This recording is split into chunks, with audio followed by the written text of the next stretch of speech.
Hello everyone, welcome back to Raj Talks. Pharma, it's just a business. Writer, director PR Arun Nivin പോളിയുടെ ആദ്യത്തെ web series Jio ഹോട്ട്സ്റ്റാറിൽ available ആണ്. മൊത്തം 8 episode, ഏകദേശം ഓരോന്നും അരമണിക്കൂർ ദൈർഘ്യം വരുന്ന എപ്പിസോഡുകളാണ്. ഇതിൽ വർക്കായ വിഷയങ്ങളെക്കുറിച്ച് ആദ്യം പറഞ്ഞു തുടങ്ങാം. ഒരുപാട് ആക്ടേഴ്സ് ഉണ്ട്, പക്ഷേ ഇതിൽ പ്രോമിനൻ്റ് ആയിട്ട് സ്ക്രീനിൽ എപ്പോഴും പ്രസൻസ് ഉള്ളത് നിവിൻ പോളി, രജത് കപൂർ, വീണ നന്ദകുമാർ, ശ്രുതി രാമചന്ദ്രൻ, കുറച്ച് നേരത്തേക്കാണെങ്കിലും നരേൻ, ഇവരൊക്കെയാണ് കൂടുതലുകൾ നമ്മുടെ കണ്ണിലും മനസ്സിലും കണ്ടുകൊണ്ടിരിക്കുന്നത് നമ്മൾ എപ്പോഴും ഈ വെബ് സീരീസിൽ തുടക്കം മുതൽ അവസാനം വരെ. അതിൽ നരേനൊക്കെ വളരെ കുറച്ച് നേരമേ ഉള്ളതെങ്കിലും ഉണ്ടാക്കുന്ന ഒരു ഇമ്പാക്റ്റ് ഒക്കെ ഭയങ്കര വലുതാണ്. എനിക്ക് ഇമോഷണലി ഭയങ്കര കണക്റ്റായ ഒരു ക്യാരക്ടർ. ഈ വെബ് സീരീസിൻ്റെ നെടുന്തൂണായിട്ട് നിൽക്കുന്ന Nivin Pauly has done a very matured acting. ഇതുവരെ കണ്ടതിൽ എനിക്ക് തോന്നുന്നു ഈ ഒരു വെബ് സീരീസ് പുള്ളിക്ക് ഒരു പക്ഷേ ഒരു അഭിനയ കളരി പോലെ എക്സ്പീരിയൻസ് ചെയ്തിട്ടുണ്ടാവാം എന്ന് എനിക്ക് തോന്നുന്നുണ്ട്. കാരണം ഒരു പക്ഷേ ഷൂട്ട് ചെയ്തത് ഒരു ക്രോണോളജിക്കൽ ഓർഡറിലല്ലായിരുന്നെങ്കിൽ കൂടെ അല്ലായിരിക്കാം എനിക്കറിയില്ല. പക്ഷേ പുള്ളിയുടെ ഒരു സ്റ്റാർട്ടിങ് സ്റ്റേജ് ഉണ്ട്. 2008 മുതൽ 2026 വരെയുള്ള ഒരു കഥ പറയുന്നുണ്ട്. രജത് കപൂർ ഒരു നല്ല എത്തിക്സ് ഒക്കെ ഉള്ള ഒരു ഡോക്ടറും പുള്ളിയുടെ തന്നെ ഒരു പ്രസ്ഥാനവും മെഡിക്കൽ, ഇതിൻ്റെ ട്രെയിലർ കാണുന്നവർക്ക് അത്യാവശ്യം എൻ്റെ കഥ എന്താണെന്ന് മനസ്സിലാവും. അപ്പം നല്ല സൈഡിൽ നിന്നുകൊണ്ട് ആൾക്കാരുടെ നന്മയ്ക്ക് വേണ്ടി ഫൈറ്റ് ചെയ്യുന്ന ഒരു ഫാർമ കമ്പനിക്ക് അഗൈൻസ്റ്റ് ആയിട്ടൊരു വലിയ യുദ്ധം നയിക്കുന്ന രജത് കപൂർ പുള്ളിയെ ബാക്ക് ചെയ്യാൻ വേണ്ടിയിട്ട് കരിയറുടെ ഒരു സ്റ്റേജിൽ നിവിൻ പോളി വരുന്നു. അതൊക്കെ തന്നെ ട്രെയിലറിൽ നിന്ന് വളരെ വ്യക്തമാണ്. നമ്മൾ ഏതാണ്ട് ഞാൻ ഇതിൻ്റെ ഒരു ട്രെയിലർ റിയാക്ഷനും ചെറിയ തോതിലുള്ള ഒരു ഡീകോഡിങ്ങും ചെയ്തിരുന്നു. അപ്പോൾ അതിൽ നിന്ന് ഒട്ടും വ്യത്യസ്തമല്ല ഇതിൻ്റെ കഥാരീതി. അപ്പോൾ അതിൽ ഇംപ്രസ്ഡ് ആയത് ബേസിക്കലി നിവിൻ പോളിയുടെ ഞാൻ ഈ പറഞ്ഞ 2008 കാലഘട്ടം മുതൽ 2026 വരെ ഒരു കമ്മിങ് ഓഫ് ഏജ് പോലെ പുള്ളിയുടെ ജീവിതങ്ങളിലെ പല പല സന്ധികൾ. ഇപ്പോൾ സ്റ്റാർട്ടിങ്ങിൽ നമ്മളൊക്കെ ഒരു ജോലിക്ക് പോകുമ്പോൾ എങ്ങനെ സ്റ്റാർട്ട് ചെയ്യും, നമുക്ക് ഒരു അറിവുമില്ല. അപ്പം നമുക്കൊന്നും പേടിയില്ല, കാരണം നമ്മൾ ഭയങ്കര കോൺഫിഡൻ്റ് ആയിരിക്കും. പിന്നെ അത് കാര്യങ്ങൾ അറിഞ്ഞു വരുമ്പോഴായിരിക്കും മനസ്സിലാവും അന്ന് കാണിച്ച എന്തൊരു മണ്ടത്തരമാണ്. അപ്പോൾ അതുപോലെ ഒരു മെഡിക്കൽ റെപ്പായിട്ട് ജോലി സ്റ്റാർട്ട് ചെയ്യുമ്പോൾ ഉള്ള പുള്ളിയുടെ കോൺഫിഡൻസ് പിന്നെ മനസ്സിലാവും ഇനി ഒരുപാട് പഠിക്കാനുണ്ടെങ്കിൽ ഒരുപാട് ചേഞ്ച് ആവാനുണ്ട്. അപ്പോൾ അത് വെച്ചിട്ട് പുള്ളി ഭയങ്കരമായിട്ട് ഹാർഡ് വർക്ക് ചെയ്തിട്ട് ബിസിനസ് എല്ലാം ഇതിനകത്ത് കൊണ്ടുവരുന്നത്, പുള്ളി ഒരു ടോപ്പർ ആവുന്നത്, ഈ പറഞ്ഞ കാര്യങ്ങളെല്ലാം തന്നെ ട്രെയിലറിലുണ്ട്. ചെറിയ സ്പോയിലേഴ്സ് ഉണ്ടാവും. സോ കാണാത്തവർ തീർച്ചയായിട്ടും വെബ് സീരീസ് കണ്ടിട്ട് റിവ്യൂ കാണാൻ വേണ്ടി ശ്രമിക്കുക എന്ന് ഞാൻ പറയും.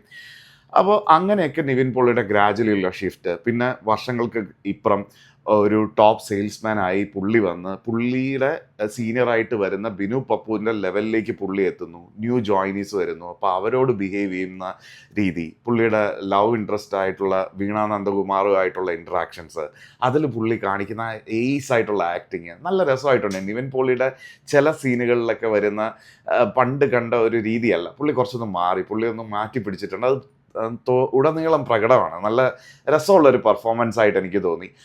എങ്കിലും ആ ടിപ്പിക്കൽ കോമഡി എല്ലായിടത്തും വേണം, അങ്ങനെ കുത്തി നിറച്ച കോമഡി ഒന്നുമില്ല. കഥയുടെ ഫ്ലോയിൽ പോകുന്ന രീതിയിലുള്ള പുള്ളിയുടെ സ്വതസിദ്ധമായിട്ടുള്ളൊരു ആക്ടിങ്, ഒരു ഷോക്കിംഗ് ആയിട്ടുള്ളൊരു ന്യൂസ് കേൾക്കുമ്പോൾ വളരെ എന്താ പറയുക, എക്സ്പ്രഷനൊന്നും ഇടാതെ വളരെ സട്ടിലായിട്ട് അതിനെ ഫേസിൽ ക്യാരി ചെയ്യുന്ന വിധം, അവസാനം ഈ നായകൻ നന്മയുടെ പാതയിലേക്ക് പോകേണ്ട ഒരു ആവശ്യകതയുണ്ട്. അപ്പോൾ അതിന് വരുന്ന ചേഞ്ച് ഓവർ, അതൊക്കെ പുള്ളിയെ കൊണ്ട് ബെസ്റ്റായിട്ട് പുള്ളി അത് ഇമോട്ട് ചെയ്തിട്ടുണ്ട്. നന്നായിട്ട് ഓൺ സ്ക്രീനിൽ അത് വന്നിട്ടുണ്ട്. പുള്ളി ഇറങ്ങിത്തിരിക്കുന്ന രീതികളും കാര്യങ്ങളും എല്ലാം നന്നായിട്ട് വർക്കൗട്ട് ചെയ്തിട്ടുണ്ട്. പക്ഷേ ഇവരുടെയൊക്കെ മേളിൽ നിൽക്കുന്ന ഒരു ആക്ടർ എനിക്ക് ഇഷ്ടപ്പെട്ടതെന്ന് പറഞ്ഞാൽ പുള്ളി പ്രൂവണാണ്. പുള്ളി ഒരുപാട് സ്റ്റേജ് ആർട്ടിസ്റ്റും ഒരുപാട് സ്ക്രീൻ പ്ലേയും ഡയറക്ഷനും ഒക്കെ ചെയ്ത ആളാണ് രജത് കപൂർ. പുള്ളി ഒരു എന്താ പറയുക, നമ്മൾ പ്രണയത്തിലൊക്കെ അനുപം ഖേർ വന്ന് അഭിനയിക്കുമ്പോൾ പുള്ളി എത്ര രസമായിട്ടാണ് മലയാളം ലിപ്സിങ്ക് ചെയ്തിരിക്കുന്നതെന്ന് നമുക്ക് തോന്നില്ല. അതേ രീതിയിലാണ് രജത് കപൂറിനെ നമുക്കിതിൽ തോന്നുക. ഒരു മലയാളി അല്ല എന്ന് നമുക്കൊരിക്കലും തോന്നില്ല. ആ രീതിയിലാണ് പുള്ളി അതിന് ലിപ്സിങ്ക് ചെയ്തിരിക്കുന്നതും കാര്യങ്ങൾ അവതരിപ്പിച്ചിരിക്കുന്നതും ഒക്കെ നല്ല രസമായിട്ട് വന്നിട്ടുണ്ട്. പുള്ളിയുടെ ഒരു പീക്ക് മൊമെൻ്റ് ഉണ്ട്. പുള്ളി ഒരു കോടതിയിലൊരു ഒരു ആവശ്യത്തിന് വേണ്ടി കയറുകയും പുള്ളിക്കൊരു ന്യൂസ് അവിടെ വരികയും, ആ ന്യൂസ് വരുമ്പോഴത്തേക്കും പുള്ളിക്ക് അവിടെ അധികം എക്സ്പ്രഷൻ ഇടാൻ പറ്റില്ല. പുള്ളിക്കൊരു സത്യവാങ്മൂലം നമ്മൾ കോടതിയിൽ കൊടുക്കില്ല, മേ ജോ കുച്ച് കഹൂങ്ക സച്ച് കഹൂങ്ക സച്ച് സിവ കുച്ച് നെയ് കഹൂങ്ക, അതിൻ്റെ മലയാളം വേർഷൻ പുള്ളി അത് പറയുമ്പം ഒരു ഇടർച്ച പുള്ളി അതിൽ കൊണ്ടുവരുന്നുണ്ട്. അതിൽ ഭയങ്കര രസമാണ്. അതിൻ്റെ കണ്ണുകളിൽ ചെറുതായിട്ടൊന്ന് നിറഞ്ഞ് എന്ത് രസമായിട്ടാണ് പുള്ളി ആക്ട് ചെയ്തിരിക്കുന്നതെന്നറിയാം. അങ്ങനെ ഒരുപാട് പെർഫോമൻസ് ഇതുപോലെ തന്നെ നരേൻ്റെ പെർഫോമൻസ് ഉണ്ട്. ആ ഒരൊറ്റ സീനുള്ളൂ. നരേൻ വന്നു പോകുന്ന ഇതാണ് കഥയിൽ ആവശ്യമുള്ള കുറച്ച് കാര്യങ്ങൾ ചെയ്യാൻ വേണ്ടിയിട്ടും ഒക്കെ ഉള്ള ഒരു പിവിട്ടൽ ക്യാരക്ടർ തന്നെയാണ് പുള്ളിയുടെ. പക്ഷെ സ്ക്രീൻ പ്രസൻസ് കുറവാണ്. അതിൽ പുള്ളിയുടെ നഷ്ടങ്ങളെല്ലാം സംഭവിച്ചിട്ട് അതെന്താണെന്ന് ഞാൻ പറയുന്നില്ല. പക്ഷെ പുള്ളി ഇരുന്നിട്ട് ഒരാൾ എഴുതിയ ഒരു കാര്യം ഇങ്ങനെ നോക്കിയിട്ട് അതിനെപ്പറ്റി ഭയങ്കര പ്രൗഡായിട്ട് പുള്ളി ഇങ്ങനെ പറയും. ആ ഒരു മൊമെൻറ്റിൽ പുള്ളി ആ നല്ല മൊമെൻറ്റ്സ്, ആ വ്യക്തിയുമായിട്ടുള്ള നല്ല മൊമെൻറ്റ്സ് എല്ലാം പുള്ളി ഓർത്തെടുത്തിട്ട് അത് ഡെലിവറി ചെയ്യുന്നതാണ്. നമുക്ക് വിഷമം വരും, വേണ്ടായിരുന്നു, അത് സംഭവിക്കണ്ടായിരുന്നു പുള്ളിയുടെ രീതിയിൽ. പുള്ളി അത് പ്രൗഡാവുകയാണ് ചെയ്യുന്നത്. ഇങ്ങനെയാണ് ആ ടൈമിൽ, അങ്ങനെയാണ് ഇവരെ പറ്റി അവരെല്ലാവരും അത്രയും ഇതായിട്ടാണ് സംസാരിച്ചത് എന്നൊക്കെ പുള്ളി പറയുന്നത് കേൾക്കുമ്പോഴത്തേക്കും നമുക്ക് അത് ആ ഒരു ഇമോഷൻ നമ്മളിലേക്ക് എത്തിക്കാൻ പറ്റുന്നുണ്ട്. ശ്രുതി രാമചന്ദ്രൻ പവർഫുൾ ഒരു ഡോക്ടറായിട്ടാണ്. എഗെയിൻ ബാക്ക് ടു ട്രെയിലർ, അതിലൊക്കെ അത് വളരെ വ്യക്തമായിട്ട് പറയുന്നുണ്ട്. വീണ നന്ദകുമാർ ഉള്ള പാർട്ട് വളരെ നന്നായിട്ട് ചെയ്തിട്ടുണ്ട്. പിന്നെ അതുപോലെ മുത്തുലക്ഷ്മി ഒരു ക്യാരക്ടർ ചെയ്യുന്നുണ്ട്. വളരെ കൺവിൻസിങ് ആണ്. ഇവരാരും ബോറാക്കിയിട്ടില്ല. ഇവർക്ക് കൊടുത്ത കാര്യങ്ങളെല്ലാം നന്നായിട്ട് ചെയ്യുന്നുണ്ട്. പിന്നെ ഒരു നോർത്ത് ഇന്ത്യൻ ഒരാളുണ്ട്. പുള്ളിയാണ് ഈ ബിസിനസ് ടൈക്കോൺ അല്ലെങ്കിൽ ഈ ഫാമ കമ്പനിയുടെ ഓണർ. വളരെ രസമായിട്ട് അതും പോർട്രേ ചെയ്തിട്ടുണ്ട്.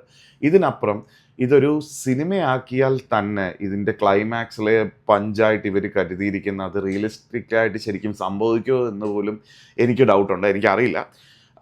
അതൊക്കെ നിയമവശങ്ങൾക്കുള്ളവർക്കേ അറിയുള്ളൂ. അല്ലെങ്കിൽ പക്ഷേ ആ ക്ലൈമാക്സ് ഒരുക്കിയിരിക്കുന്ന രീതി, അത് ഡെലിവറി ചെയ്തിരിക്കുന്ന രീതി ഒന്നും ഒട്ടും കൺവിൻസിങ് അല്ല. ഈ 8 എപ്പിസോഡ് വരെ വലിച്ചു നീട്ടുമ്പോഴൊരു 4-5 എപ്പിസോഡ് കഴിയുമ്പോഴത്തേക്കും ഇത് കണ്ടിരിക്കാൻ ഇച്ചിരി ബുദ്ധിമുട്ടാണ്. പക്ഷേ ഈ ആക്ടേഴ്സൊക്കെ ഉള്ളത് കൊണ്ടും ഇതുപോലുള്ള പെർഫോമൻസ് ഉള്ളത് കൊണ്ടും നമ്മളതിങ്ങനെ മൂവ് ഓൺ ആകുന്നു. 1 എപ്പിസോഡ് ആഫ്റ്റർ ദി അനദർ. പിന്നെ എനിക്ക് എന്തെങ്കിലും കണ്ടേ പറ്റുള്ളൂ, അല്ലെങ്കിൽ എനിക്ക് ഉറക്കം വരില്ല. അങ്ങനെ ഒരു പ്രശ്നം കൂടെ എനിക്കുണ്ട്. സോ ഇന്ന് ഇത് കണ്ടു. ഇത് കഴിഞ്ഞിട്ട് നെറ്റ്ഫ്ലിക്സിൽ അടുത്തൊരെണ്ണം വന്നിട്ടുണ്ട്. ഞാൻ ഇപ്പോൾ ശ്രദ്ധിച്ചപ്പോഴാണ് കണ്ടത്. റാത്ത് അക്കേലി ഹെഡ് ടു നവാസുദ്ദീൻ സിദ്ദിഖിയുടെ വെബ് സീരീസ് വന്നിട്ടുണ്ട്. വെബ് സീരീസ് അല്ല, സോറി, പടമാണ്. അത് 2.5 മണിക്കൂറേ ഉള്ളൂ. പക്ഷേ അതും ഇന്ന് കാണണം എന്നുള്ള ആഗ്രഹമുണ്ട്. എനിവേസ് ടോപ്പിക്കിലേക്ക് വരാം.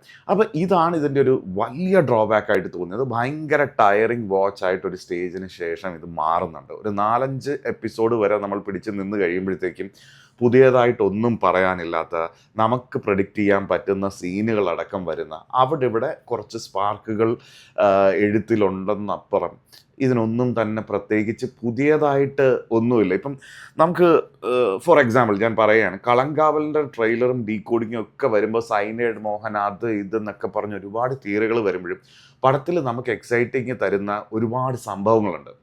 നമ്മൾ പ്രതീക്ഷിക്കാത്ത ഒരുപാട് ട്വിസ്റ്റുകൾ അതിനകത്ത് വരുന്നുണ്ട്. അത് എക്സിക്യൂട്ട് ചെയ്തിരിക്കുന്ന രീതി കംപ്ലീറ്റ്ലി ഡിഫറെൻ്റ് ആണ്. But Pharma falls flat on this thing. ആ ഒരു സ്ഥലത്ത് ഇത് നമ്മളെ എക്സൈറ്റ് ചെയ്യിപ്പിക്കുന്നില്ല എന്നുള്ളതാണ് ഇതിലെ പ്രശ്നം. പക്ഷേ ഞാൻ എന്താ പറയുക, സിനിമ ഇഷ്ടപ്പെടുന്ന അല്ലെങ്കിൽ ആക്ടേഴ്സൊക്കെ കുറച്ചുകൂടെ നന്നായിട്ട് പെർഫോം ചെയ്യണം, കാലിബറൊക്കെ ഉണ്ട്, ഇവർക്ക് ഇനിയും നല്ല രീതിയിൽ വരണം എന്നൊക്കെയുള്ള രീതിയിൽ നമ്മൾ നോക്കുമ്പോൾ നിവിൻ പോളിക്ക് ഇതൊരു നല്ല ആക്ടിങ് ഇതാണ്. പുള്ളി ആക്ടിങ് വൈസ് നന്നായിട്ട് ചെയ്തിട്ടുണ്ട്. അപ്പോൾ പുള്ളിയുടെ ഇനി വരാൻ പോകുന്ന പടങ്ങളിലുമൊക്കെ നല്ല പ്രതീക്ഷകളുണ്ട്. പുള്ളി വരട്ടെ. പുള്ളിയുടെ ഒരു നല്ല കംബാക്ക്, ഇതൊരു കംബാക്കായിട്ട് കരുതാൻ തോന്നുന്നില്ല. പുള്ളിക്കൊരു നല്ല കംബാക്ക് ആവശ്യമാണ്. ഇനിയൊരു പടം വരാൻ വരുന്നുള്ളൂ. ഡിസംബർ 25-ാം തീയതി ഒരു പടം റിലീസാവുന്നുണ്ട്. ഞാൻ എൻ്റെ പേര് മറന്നുപോയി ഗൈസ്. അപ്പോൾ അറിയാമെങ്കിലും കമൻറ്റിൽ രേഖപ്പെടുത്തുക. എനിക്ക് ഓർമ്മയുണ്ട്, ഇപ്പം കിട്ടുന്നില്ല, പെട്ടെന്നുള്ളതാണ്. സർവം മായ, യെസ്, ഐ തിങ്ക് ഇറ്റ്സ് സർവം മായ. എനിവേസ്, അപ്പോൾ അത് നന്നായി വരട്ടെ. സോ ഇതൊരു വെബ് സീരീസ് എന്നുള്ള രീതിയിൽ എനിക്കൊരു മികച്ച അനുഭവമല്ല കിട്ടിയത്. കണ്ടവർ നിങ്ങളുടെ അഭിപ്രായം രേഖപ്പെടുത്തുക. ഒരുപക്ഷെ നിങ്ങൾക്ക് കംപ്ലീറ്റ്ലി ഡിഫറെൻ്റ് ആയിട്ടുള്ളൊരു ഫീൽ ആയിരിക്കാം എന്നാണ് എനിക്ക് തോന്നുന്നത്. അങ്ങനെ ഒരു വലിയ തോന്നലില്ല. എന്തായാലും നിങ്ങളുടെ അനുഭവങ്ങൾ പങ്കുവയ്ക്കുക. അപ്പോൾ see you guys on next video.